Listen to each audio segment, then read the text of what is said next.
Uh, yeah, hey, I know we've been gone a while, but we're gonna step to our letter here again. I'd like to get this letter finished before before the season is through, so we can kind of start things fresh.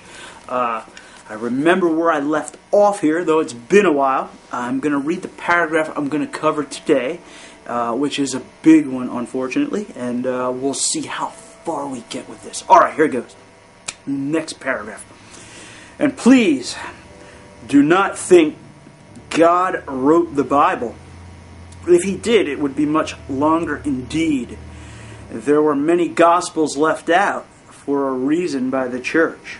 For if they left them in, the church would have no power over the people, and we would no longer live in fear of God, but in one with him. Okay, now I'm not sure exactly, guys, where this paragraph is coming from. Okay, earlier in the letter, he did state that he does believe in an omnipotent God, an all-powerful, all-seeing God. Okay, it seems to me from some of his reference here that he does believe in the Christian God, and if God is omnipotent, okay, and God did not write the Bible, okay? If an all-seeing God did not write the Bible, then who did? Okay, then he goes on to say, if he did, it would be much longer indeed. Now, my question to that would be, alright, this letter was written by Malcolm Brown.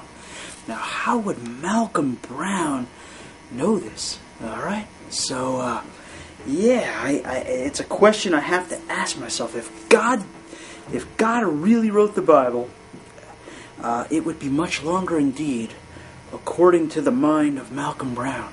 So, where he's basing this on, or where he's getting this information, other than his own imagination, is just purely speculation on my behalf, or perhaps Malcolm Brown knows something that no one else in the world does. Okay? So, I don't know how much credibility we can put into that statement. Okay, he says there were many Gospels left out. Alright, so, many Gospels left out. Again, I don't know what Gospels he's addressing here.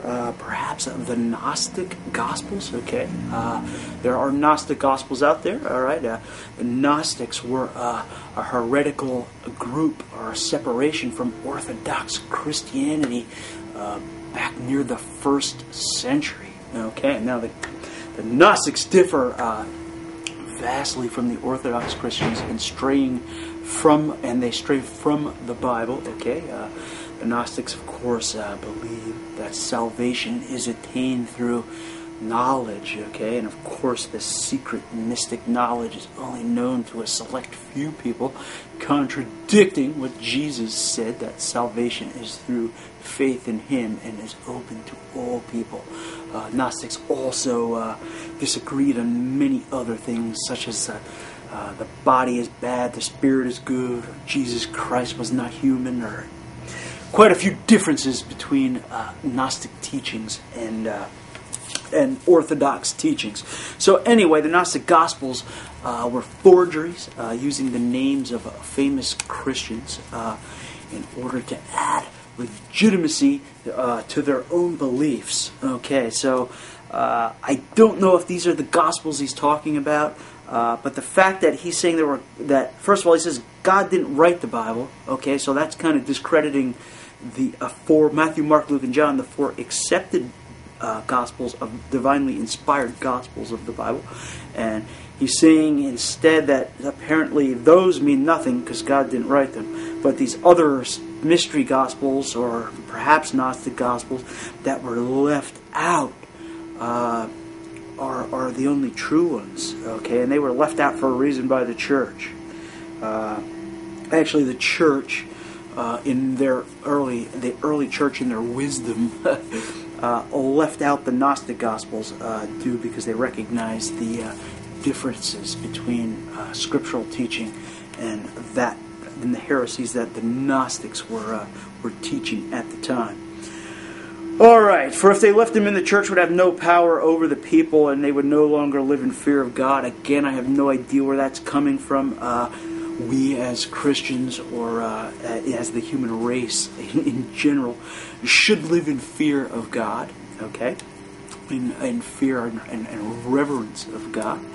We, as King Solomon said, fear of God is the beginning of wisdom. So if we are to be wise, we are to fear God.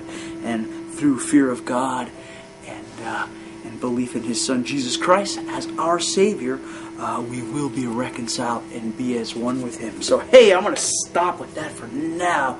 That's enough to drive you bonkers. So hey, I'll be back in 8 to 10 with the lovely Dad's Green Jalapeno Sauce. Hey, we'll see you then. Hi, and welcome back to the panel. Alright, we're here again with Pear Blossom Farms Dad's Green Jalapeno Sauce. Yeah, take a look at that. See all the pulping happening in the neck. Again, a lovely green color. It's appetizing just looking at it.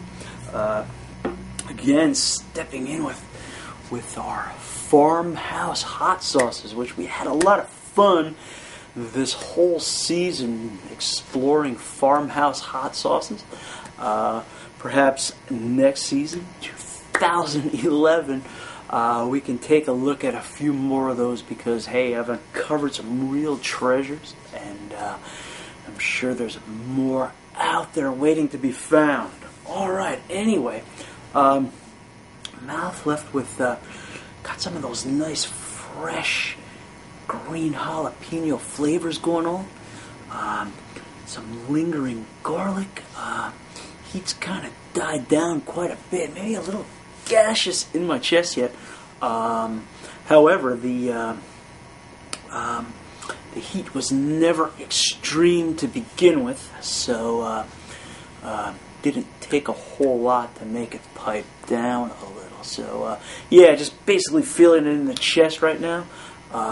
I have a little odd bitterness lingering as well in my mouth, but I don't think that will be the focus once it's put on food, and kind of somewhat nullified by those jalapeno flavors that are still lingering.